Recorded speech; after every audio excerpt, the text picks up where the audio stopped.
ಮುಗ್ದಿಲ್ಲ. ಈಗಲೇ ಬೇಸಿಗೆಯ ಅನುಭವವಾಗ್ತಾ ಇದೆ. ಈ ಬಾರಿ ಭಯಾನಕ ಬೇಸಿಗೆ ಆಗೋದಂತೂ ಖಚಿತ. ಇದಕ್ಕೆ ಪೂರಕವಾಗುವಂತೆ ತಾಪಮಾನದಲ್ಲಿ ಏರಿಕೆ ಕಂಡುಬಂದಿದೆ. ರಾಜ್ಯದ ಹೆಚ್ಚಿನ ಭಾಗಗಳಲ್ಲಿ ತಾಪಮಾನವು ಏರಿಕೆಯಾಗಲು ಪ್ರಾರಂಭಿಸಿದೆ.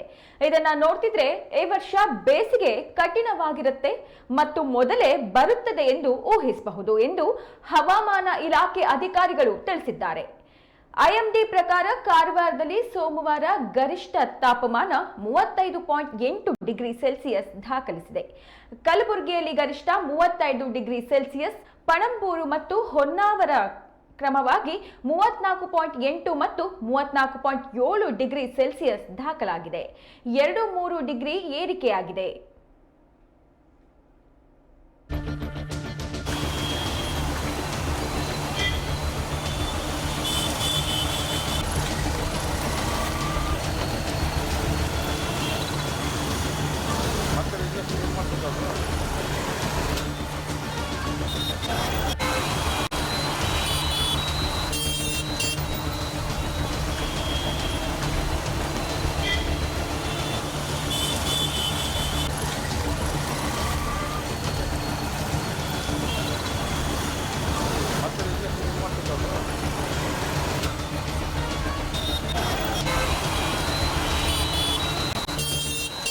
ಮುಂದಿನ 4 ದಿನಗಳವರೆಗೆ ರಾಜ್ಯಾದ್ಯಂತ ಗರಿಷ್ಠ ತಾಪಮಾನ ಏರಿಕೆ ಮುಂದುವರಿಯುತ್ತದೆ.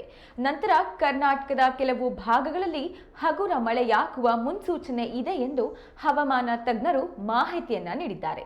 ಫೆಬ್ರವರಿ 1 ಮತ್ತು 2ರಂದು ದಕ್ಷಿಣ ಕನ್ನಡ, ಮೈಸೂರು, ಮಂಡ್ಯ, ಬೆಂಗಳೂರು, ಚಾಮರಾಜನಗರ, ರಾಮನಗರ, ಉಡುಪಿ, ಹಾಸನ, ಚಿಕ್ಕಮಗಳೂರು ಮತ್ತು ಕೊಡಗಿನಲ್ಲಿ ಹಗುರ ಮಳೆಯಾಗುವ ಮುನ್ಸೂಚನೆಯನ್ನ ಐಎಂಡಿ ನೀಡಿದೆ.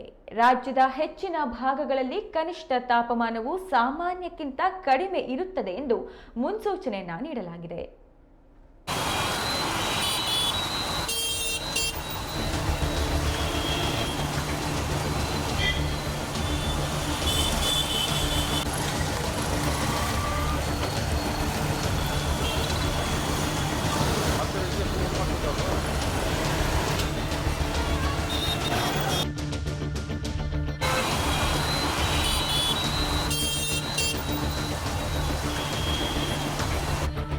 ಚಳಿಗಾಲ ಮುಗ್ದಿಲ್ಲ, ಈಗಲೇ ಬೇಸಿಗೆಯ ಅನುಭವವಾಗ್ತಿದೆ. ಈ ಬಾರಿ ಭಯಾನಕ ಬೇಸಿಗೆ ಆಗುವುದಂತೂ ಖಚಿತ. ಇದಕ್ಕೆ ಪೂರಕವಾಗುವಂತೆ ತಾಪಮಾನದಲ್ಲಿ ಏರಿಕೆ ಕಂಡುಬಂದಿದೆ. ರಾಜ್ಯದ ಹೆಚ್ಚಿನ ಭಾಗಗಳಲ್ಲಿ ತಾಪಮಾನವು ಏರಿಕೆಯಾಗಲು ಪ್ರಾರಂಭಿಸಿದೆ. ಇದನ್ನ ನೋಡ್ತಿದ್ರೆ ಈ ವರ್ಷ ಬೇಸಿಗೆ ಕಠಿಣವಾಗಿರುತ್ತೆ ಮತ್ತು ಮೊದಲೇ ಬರುತ್ತದೆ ಎಂದು ಊಹಿಸಬಹುದು ಎಂದು ಹವಾಮಾನ ಇಲಾಖೆ ಅಧಿಕಾರಿಗಳು ತಿಳಿಸಿದ್ದಾರೆ. ಐಎಂಡಿ ಪ್ರಕಾರ ಕಾರವಾರದಲ್ಲಿ ಸೋಮವಾರ ಗರಿಷ್ಠ ತಾಪಮಾನ 35.8 ಡಿಗ್ರಿ ಸೆಲ್ಸಿಯಸ್ ದಾಖಲಿಸಿದೆ.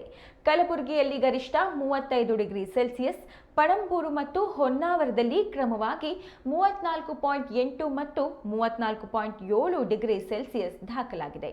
2-3 ಡಿಗ್ರಿಯೂ ಏರಿಕೆಯಾಗಿದೆ. ಮುಂದಿನ 4 ದಿನಗಳವರೆಗೆ ರಾಜ್ಯಾದ್ಯಂತ ಗರಿಷ್ಠ ತಾಪಮಾನ ಏರಿಕೆ ಮುಂದುವರಿಯುತ್ತದೆ.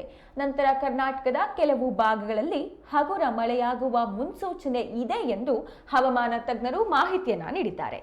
ಫೆಬ್ರವರಿ 1 ಮತ್ತು 2ರಂದು ದಕ್ಷಿಣ ಕನ್ನಡ, ಮೈಸೂರು, ಮಂಡ್ಯ, ಬೆಂಗಳೂರು, ಚಾಮರಾಜನಗರ, ರಾಮನಗರ, ಉಡುಪಿ, ಹಾಸನ, ಚಿಕ್ಕಮಗಳೂರು ಮತ್ತು ಕೊಡಗಿನಲ್ಲಿ ಹಗುರ ಮಳೆಯಾಗುವ ಮುನ್ಸೂಚನೆಯನ್ನ ಐಎಂಡಿ ನೀಡಿದೆ.